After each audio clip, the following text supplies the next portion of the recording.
Simple सा पूछा हुआ है, rule of 9 use, rule of 9 कहां पर यूज करते हैं, रूल ऑफ 9 कहां पर यूज करते हैं, आंसर आपको बताना है फटाफट से, क्या इसका करेक्ट आंसर है। रूल ऑफ 9 पढ़ा होगा आपने, सुना होगा, नाम तो सुना होगा रूल ऑफ 9 का, नहीं सुना तो सुन लीजिएगा, आपके एग्जाम पॉइंट ऑफ व्यू से काफी इंपॉर्टेंट है, आपको आना चाहिए रूल ऑफ 9 क्या है। चलेगा, आंसर बताएगा। पहले ऑप्शन नंबर फर्स्ट है इसमें एक्जिमा ट्रीटमेंट के लिए, सेकंड ऑप्शन है बर्न का डायग्नोसिस करने के लिए, थर्ड ऑप्शन है यहां पर स्किन कैंसर को डायग्नोस करने के लिए, फोर्थ ऑप्शन है यहां पर स्किन डिजीज प्रिवेंशन के लिए। चलेगा, आंसर बताएगा। रूल ऑफ 9 कहां पर यूज करते हैं, किस लिए यूज करते हैं, रूल ऑफ 9 का यूज आपको बताना है फटाफट से, क्या इसका करेक्ट आंसर है, जल्दी कीजिएगा, जल्दी कीजिएगा, क्या इसका करेक्ट आंसर है, रूल ऑफ 9 कहां पर आप यूज करते हैं। चलेगा, जनरली अगर अपन बात करें ना तो रूल ऑफ 9 जो यूज करते हैं वो आपके बर्न को डायग्नोस करने के लिए करते हैं, बर्न पेशेंट को डायग्नोस करने के लिए अपन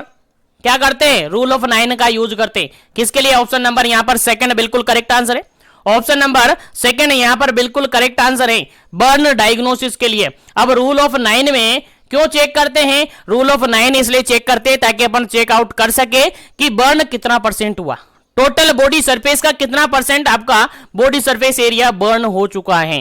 वो अपन चेकआउट करते हैं रूल ऑफ 9 से। आप कहेंगे कि सर रूल ऑफ 9 में क्या क्या आता है, तो मैं आपको बताऊं। टोटल 100% आपकी पूरी बॉडी है,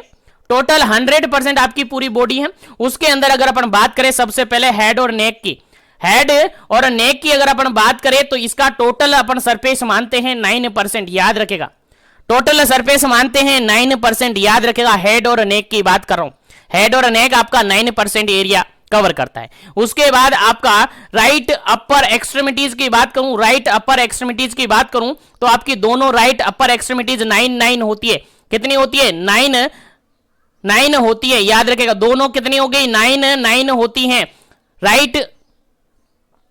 और लेफ्ट दोनों मान के चलेगा, राइट और लेफ्ट, यानी राइट अपर एक्सट्रीमिटीज जो आपकी होती हैं वो कितनी हो जाती है, यहां पर 18 हो जाती है, कितना 18% हो जाती है right upper extremities, lower sorry right upper extremities और लेफ्ट अपर एक्सट्रीमिटीज, याद रखेगा,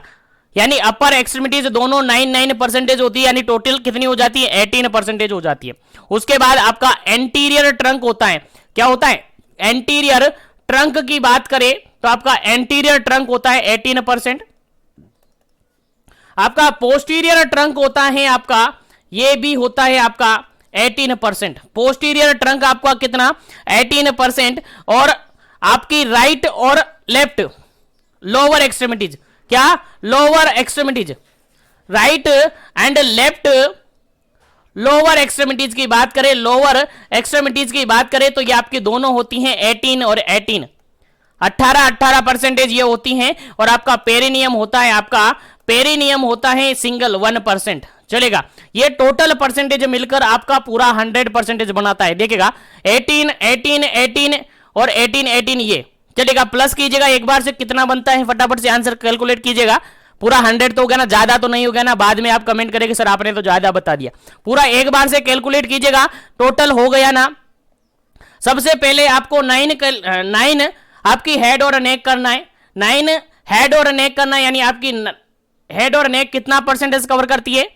9% कवर करती है। उसके बाद आपकी राइट और लेफ्ट अपर एक्सट्रीमिटीज है, ये 9 कवर करती है, यानी टोटल 18 कवर करती है। उसके बाद आपका एंटीरियर ट्रंक 18% कवर करता है, उसके बाद आपका पोस्टीरियर ट्रंक 18% कवर करता है, उसके बाद आपकी right and left lower extremities की बात करें तो ये 18% कवर करती हैं, और लास्टली आपका पेरिनियम है जो कि 1% कवर करता है। टोटल कितना हो जाता है आपका, टोटल कितना हो जाता है आपका 100%। इस तरीके से आप क्या करेंगे,